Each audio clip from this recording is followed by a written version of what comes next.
a piece of Halloween candy. Ah! I have on my stripy stripes, and my room is a disaster. It is this whole season. I got on all the black and orange everything, and of course, my eye candy packaging. Trick or treat. This is the situation we're doing now. I used my galvanized wire to thread around this, and then I'm using these wires as structural support because I need this to be able to hold up on its own with the base. So what I'm going to do is I'm going to use this wire. This is all twisted because this isn't as structurally sound a wire. It's super bendy. So I need to double and triple it up so that it has a little less of that flexibility and a little more structure.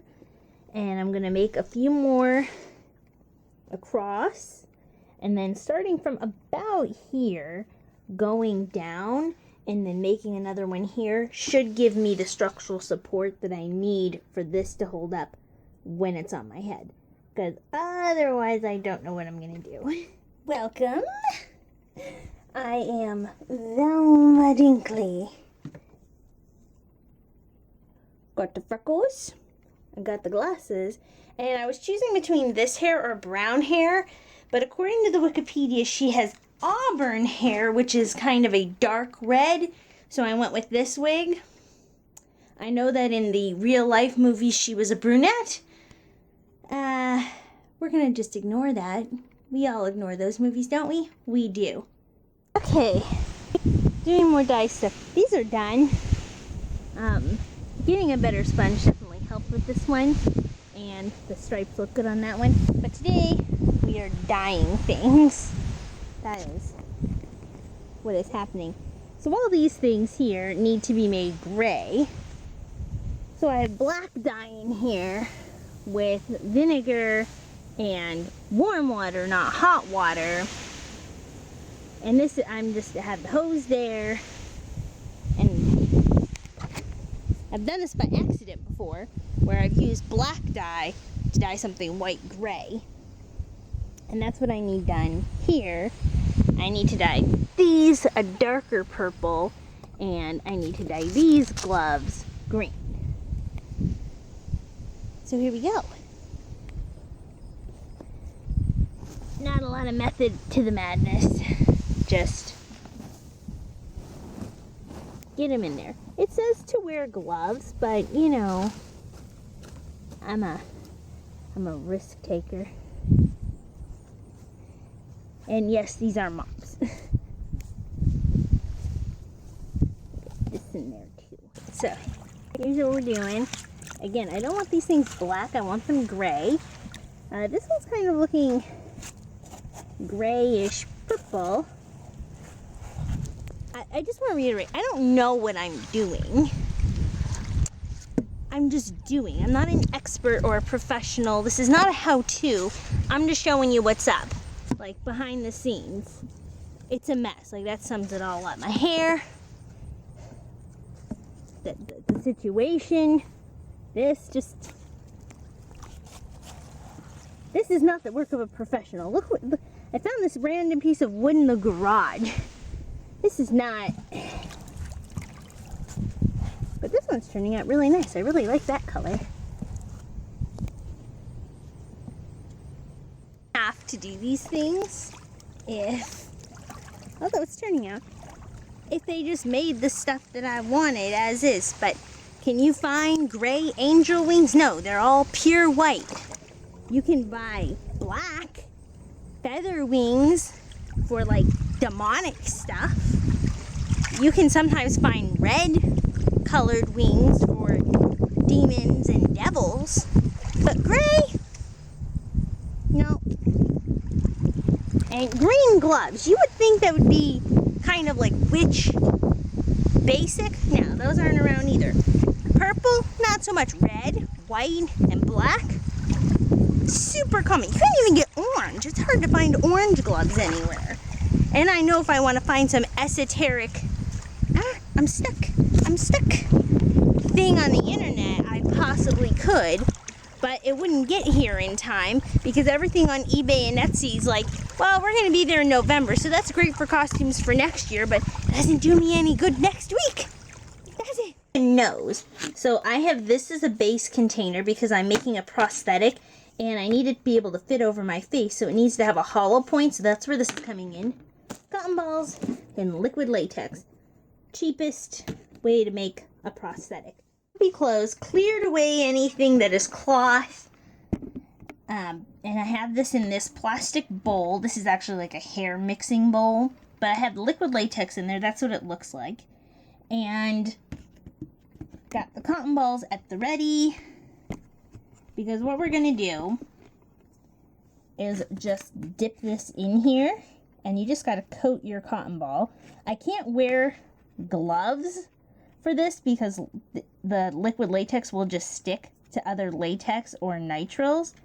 So what I'm going to start with doing is just coating how long I think I want this to be. And I have it on this piece of cardboard that I clearly use for a lot of stuff, because that way it won't get on the floor, at least it'll minimize it. And you can shape however you need to for your prosthetic. You can flatten it out, smooth the cotton ball as much as you need to. And we need to make it, first we're going to make the base coating, so I just need to make sure that there is, and it blends right into each other. So you can't see very well where one cotton ball begins and the other one ends.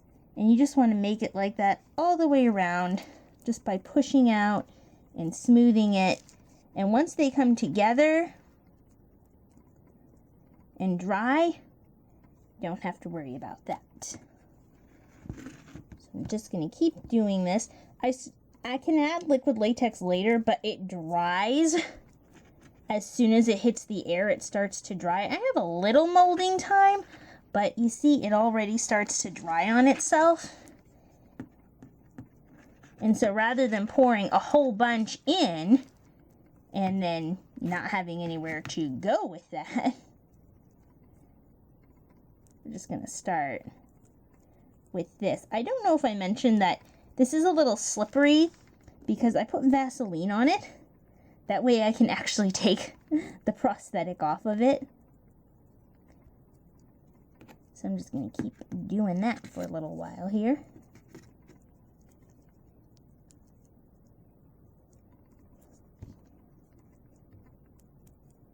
And this is just like with clay.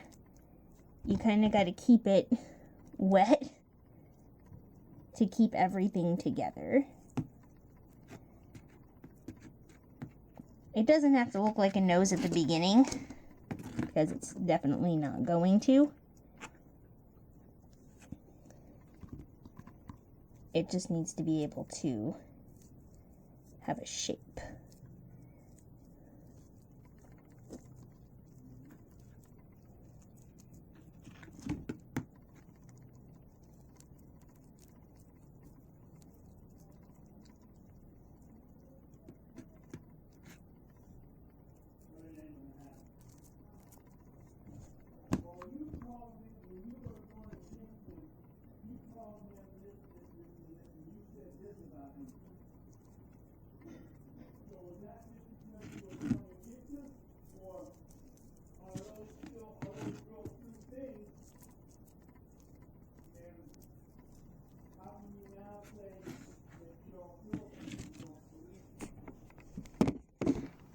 Then we have our nose. You just keep on kind of shaping it. So here we have the space for my nose to go when I glue it to my face. I made a really big mole here, and of course this needs to dry out like this, and this is something that I can easily take it off of, and then you just gotta wash your hands. Prosthetic is dry, which is good. Really just this bottom part, and a little bit of the inside still needs some help, but I have it in front of the heater, so that'll help dry it out the rest of the way. It's not unusable, it's just not ideal. And then I started off with just some Elmer's glue on my eyebrows. Phase 1 of which 2.5 hours later.